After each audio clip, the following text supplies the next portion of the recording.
Good afternoon. Just want to thank the Greater New Orleans Sports Foundation for having me in Quarterback Club along with Kenny.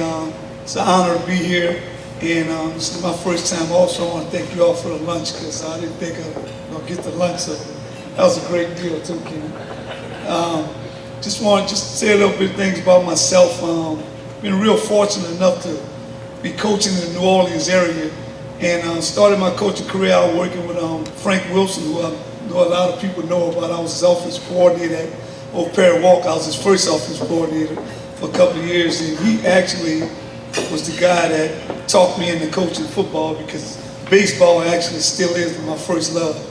And you know, I've been fortunate enough to be able to coach some real talented young men, and as a softball coach also some talented young ladies, with the likes of the Buster Davises and Mike Wallace's and guys like that, Keenan Lewis. And you know, as far as coaching, one of the things that I get my satisfaction out of, joy out of, is just being able to make a difference in children's lives. And that is so fulfilling to me. You know, and I had somebody ask me a question a couple of years ago, and he looked at me kind of funny. He was like, man, we were at West St. John, and we were getting ready to go play in the semifinal against Haynesville. I was coaching under Coach Robert Valdez, and they said, man, y'all boys getting ready to win now.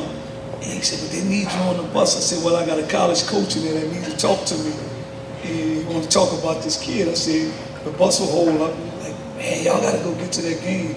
Well, I always like to feel like, and I know my biggest satisfaction, as much as we all would love to win a state championship, and I haven't been fortunate enough to do that yet as a coach, but the biggest fulfillment I get is being able to see children like these young student athletes getting awards, looking at their grade point averages, looking at their student achievement, looking at their academic achievement. When you know, I've been fortunate enough to coach several young men that's playing in the NFL. But my proudest moments is going to their graduations, when they graduate from college, leaving high school, study habits, and you know, that's where the fulfillment comes, and just being able to go to Helen Cox.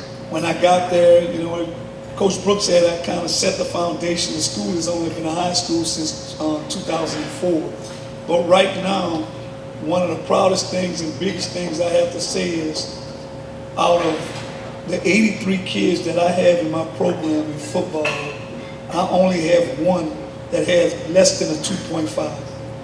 One. And the reason that's important to me is because I like to share with coaches, and I share this a lot when I speak, is because we don't really have to do anything fancy. We just have to be consistent. And if you have mechanisms in place every day when it comes to the academic achievement, and everybody asks me, well, you make your kids wear shirt and tie. You know, I tell them why it's important to wear shirt and tie. You don't have to wear shirt and tie to have a great image, but when college coaches come around, and I'll do whatever it takes, they're going to look at, the first thing they're going to look at is, what are you doing academically? Tell me if he's going to qualify. The image is important, you know, because these days, it's hard for me. I don't see that many kids that wear shirt and ties that sag their pants. Normally, if they have a shirt and tie on, they're not sagging. It's very important that you sit in the front of the class, because it's hard to not pay attention while you're in the front of the class.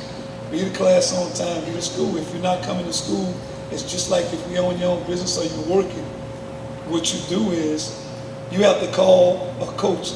We don't make the parents call us, because I mean, sometimes it's a situation where if you have a doctor's appointment at 10 o'clock in the morning, but school started at 7:20, can you come to school, go to your doctor's appointment that's going to last 30 minutes, and then come your butt back to school? And that's just the rules we set in place. That's just a few of them, and it becomes a habit. You got to go to study hall before you go to practice. And even if you don't finish your homework, we'll know the next day, because we have mechanisms in place where you have to sign every day and let us know, let your position coach know what you're doing in every class. You write it down, the teacher initials it, your coach has to check it, and then your parents get to see it at night. And that's just something that you're supposed to do. And that's really, as being a head coach, when we could get the opportunity to set young men and young women in the right direction like that, they're gaining their knowledge, they're achieving academically, that's what I get my satisfaction out as a coach.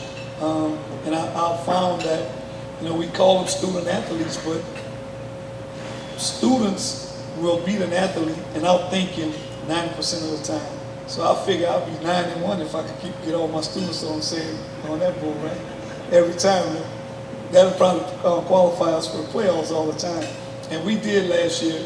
Cox hadn't been to the playoffs in a few years, and it was like a big deal to the school and everything. And you know, I have a great administration, man, that backs us to the team. You know, he came in and let me do some things that, you know, sometimes a lot of people don't like change. We say the kids don't like change, but wow, the grown folks really don't like change.